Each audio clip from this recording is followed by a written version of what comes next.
Travis, it's great to have you back on the show. Super excited to talk about the new single and what is hopefully to come in the near future for Dayseye. But first off, how things been going, man? Things are good, man. Thanks for having me. I'm super excited to do this. Yeah, for sure. So now, first off, I know there's more to talk about than just the song itself because there's some peripheries with that. But the new single is called Victory, and I'm kind of digging it, man. It's interesting, though, because I've read some stuff about it that I was like, oh, I didn't think about it in that way, and we'll get to that in a second. But first off, just tell me a little about the song. It's basically about going through your normal struggles in life and life as a believer and as a non-believer also, but you could just to know that God is there, Jesus is there, he is victorious in our lives. We know that, but just a reminder to let you know that he's going to be there to walk you through and guide you and be a light to you and for you through every aspect of your life. And just to know, just to be reminded that he is victorious and he will be the victor in your life.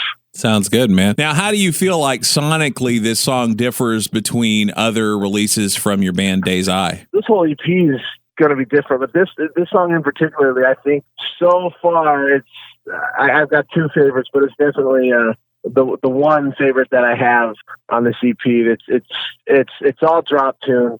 You know, it's more upbeat.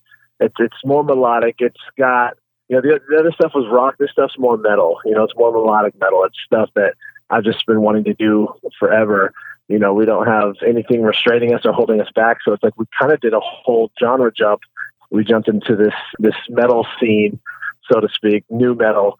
And it's good, man. Like it's extremely different. The lyrical content, the guitars, everything's a lot more upbeat, hardcore, a lot more screaming. I love it.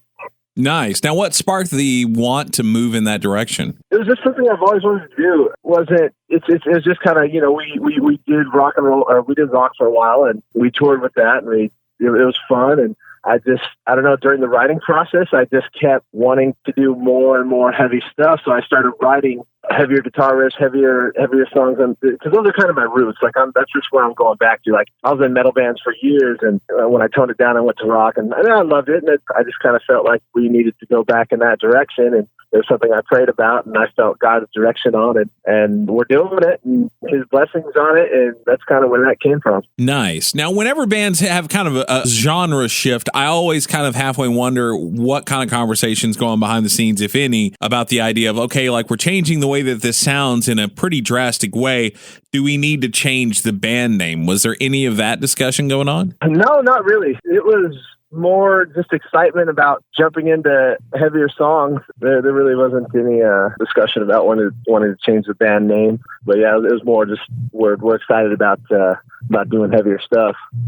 Cool. I like it. So now with the song Victory, you guys are already in the process of, I'm assuming probably in the editing process by now for the music video that's going to go with that. When should we expect to be able to see that? We had a street date for the 15th of this month. There's some things that are going on in the radio rock world. And so we decided to hold up for a bit until about February. Okay. So there's just some things going on behind the scenes that we didn't feel comfortable with. So we're going to actually back it up to February. The first week of February, we're going to release the single, and then right after that, we're going to release the whole EP. Cool. But what about the video, though?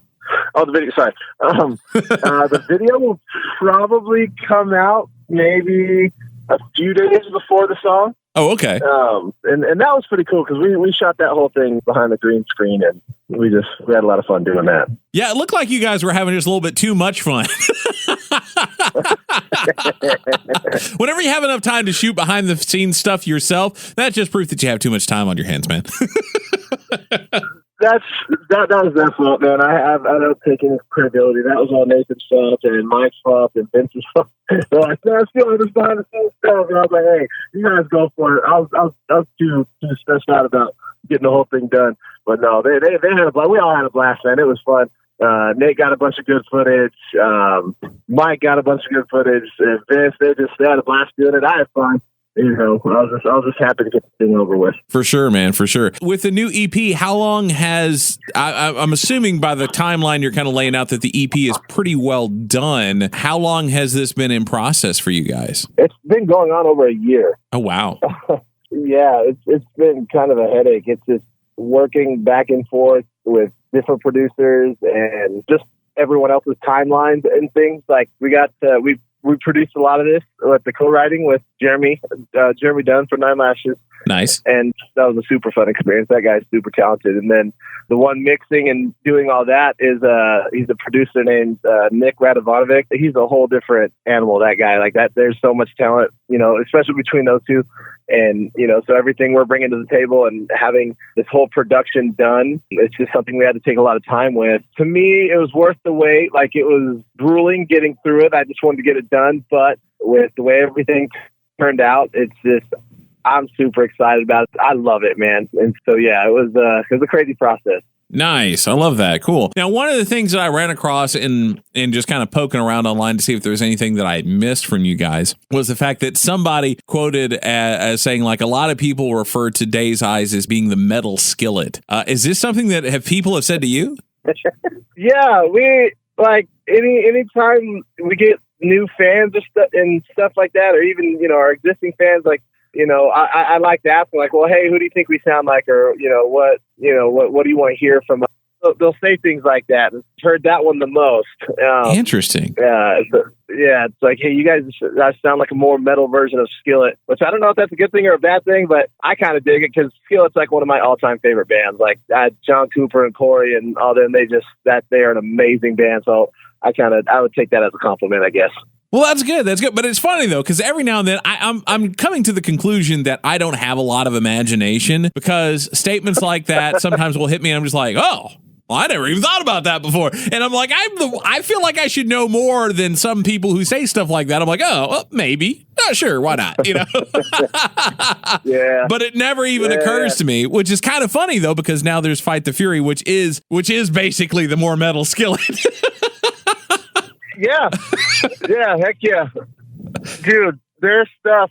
That song they did, John did, "My Demons." Yeah, that's such a ridiculous song, man. I love it. That whole thing. It was cool because what I like about that and the Ledger Project, like, it's not just you have a band, a world renowned band that's out there just doing the craziest, tours ever. They're huge, and then you have Ledger, and then you have Fight the Fury. It's just like Skillet branching out. It's like you get more of that.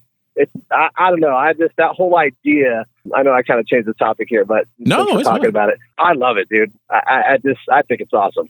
So, see, one has to wonder what's next for them. Is like Corey going to come out with like a polka band or something that will show that kind of side that you don't often hear? Polka? Is that what you said? Yeah, sure. Why not? It could be the I don't know. I'm trying to think of something that just doesn't sound like I'm just totally ragging on Germans to say about it. So I'm not, because I don't have any issues one way or another, but I just can't think of anything funny to say about polka music other than it's polka. Yeah, no, I mean, there's Corey and Jen. I think they're right there in the band together, and then John and Seth.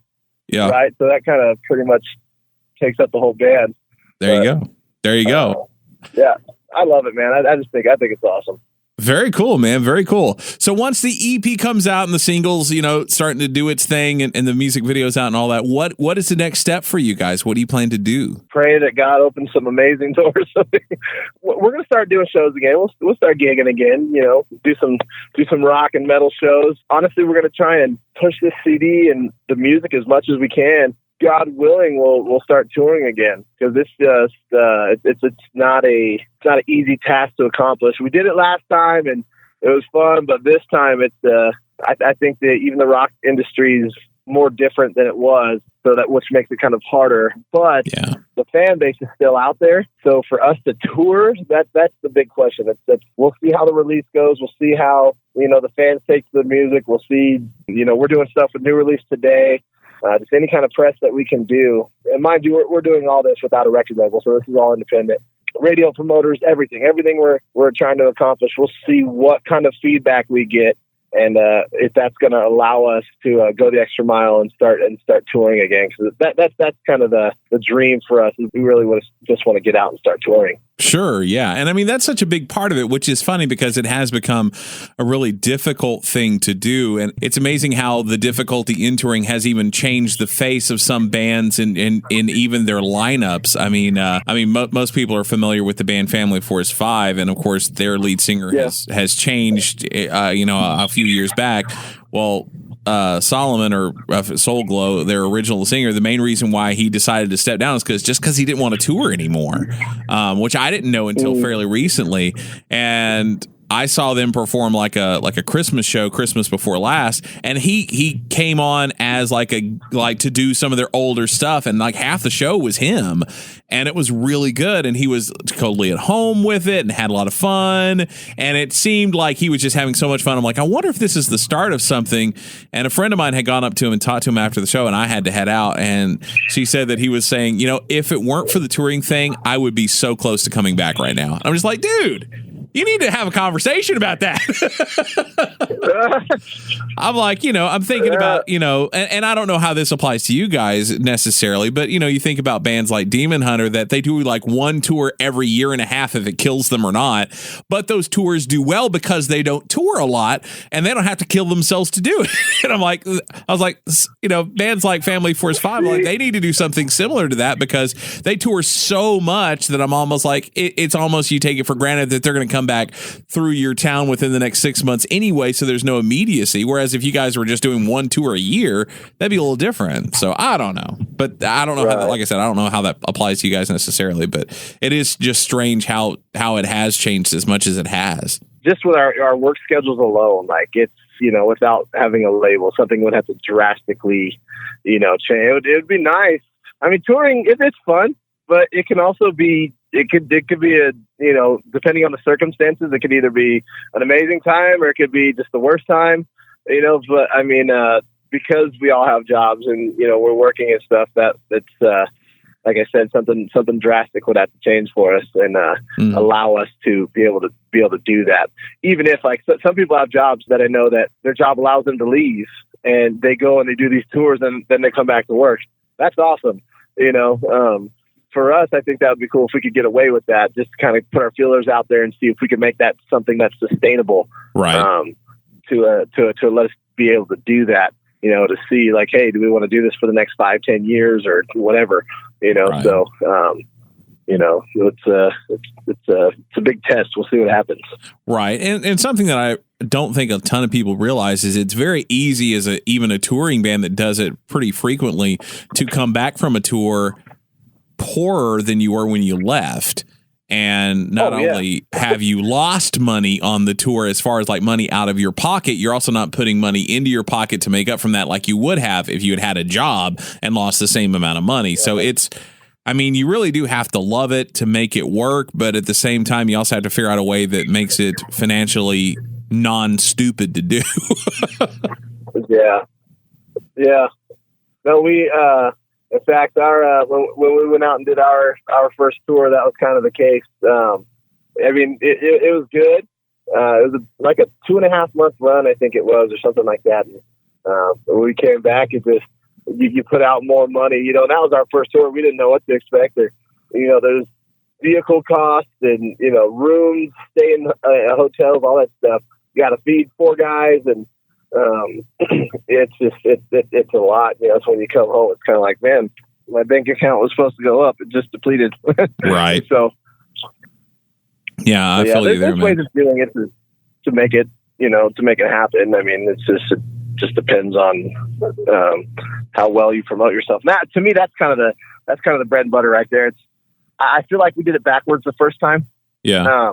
It's like because it's such an online world now, if you don't get your social media stuff done, if you don't get your website, if you don't have all that and taken care of like in a really, really good way to where it's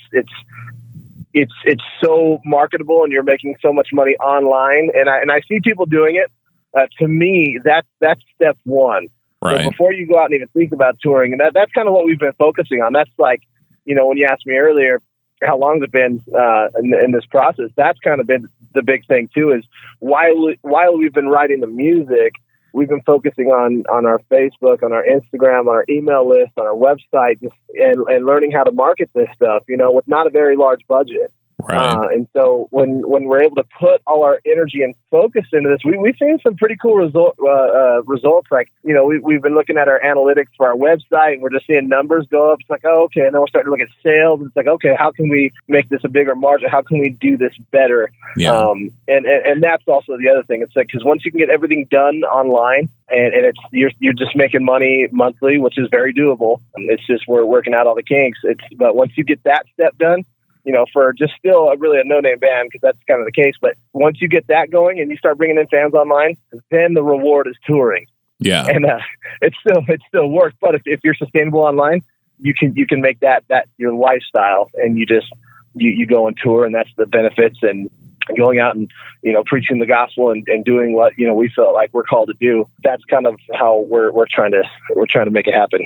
Sure thing. And it's funny because it's such a weird balancing act when it comes to selling stuff online, especially the actual sales part.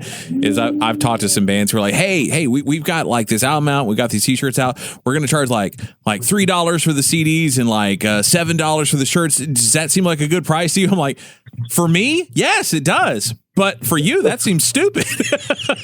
Like, what do you mean? I'm like, yeah. Well, I mean, for one thing, it just tells me you don't think your product is very good if you're willing to part with it for that little. And I was like, you have to make people feel like it's worth having. And I mean, you're basically just saying we put ourselves on the clearance rack. It's like, you don't want to do that. Yeah. No, heck no. The goal is to find somebody that can distribute your product for the cheapest price out there and benefit from your product. You want to kind of make your money. Yeah, no kidding. And it is funny because I was like, dude, I mean, I would buy something, but I was like, I don't know where that leaves you, but that, whatever. Yeah. Like, I got you, but it's not helping you at all. Yeah. It's like every now my wife and I go to a lot of like, not necessarily garage sales, but like if like a church is having like a rummage sale kind of a thing. And inevitably we always end up like there on the last few hours, and we'll come up with what we've already kind of figured out in our head is like $60 worth of stuff. We're like, okay, well, this is still a really good deal because this is worth this much more than that. This is all good. We're totally cool with it. And then the person who's checking us out will be like, yeah. And they'll just kind of look at it. They won't count anything. And they'll be like, I don't know. Does $10 sound okay? I'm just like, yeah, sure. Is that what you want? Like, because we saw the prices on the way up. It's not like this was a big mystery, but sure. Whatever works, I guess. Oh my goodness. But anyway, I don't know. And I'm saying all this like I have a lot of business acumen, which I really don't. But I'm still going, yeah. It's like you don't mark down the price after they're at the register. It's like you do that before they get there, so they'll buy more stuff. But whatever. Right. It's all good. It's all good. Oh man. Hey, sometimes you got to work your merch table like that, man. I mean, sometimes right. Clearance is out with the old, in with the new. Yeah. It's business. Yeah, no kidding. No kidding. The last time I saw Disciple, I actually grabbed a shirt out of their bin. Mind you, it was a scooch too small because I didn't try it on or anything. But, I still got a brand new Disciple shirt sitting on my shelf. That's right. They hang it up in the studio. There you go. Heck yeah. Oh man. Well, dude, what else is on the horizon for you that you want people to know about? Any specific dates for anything or things that you just want people to have on top of mind as we wrap up? Just that we're releasing this CD in February. There's a very possible show with Seventh Day Slumber in March. There's nothing on the table yet with that. Okay. But I think it's the Random Hero and all those guys, Zana, they'll all be there. Oh, okay. That's like I said, that'd be in California, but we're just talking about it. Other than that, yeah, we're doing this CD. We got the single coming out, and we're super excited, and we're doing everything we can just to make it happen. So any love and support is always welcome. And so yeah, we're working hard doing our thing, trying to get this make this happen for everybody. So sweet deal, man. Sounds good. Well, dude, since it's been a minute since we talked before, I know I've asked you this before, but I'm always curious to see if the answer changes. But as a lead singer of now a metal band, and of course a rocker in your own right, as one would have it, what, despite all of that, would you say is the most un-rock and roll thing about you? Oh man, there's a lot of un-rock and roll things about me.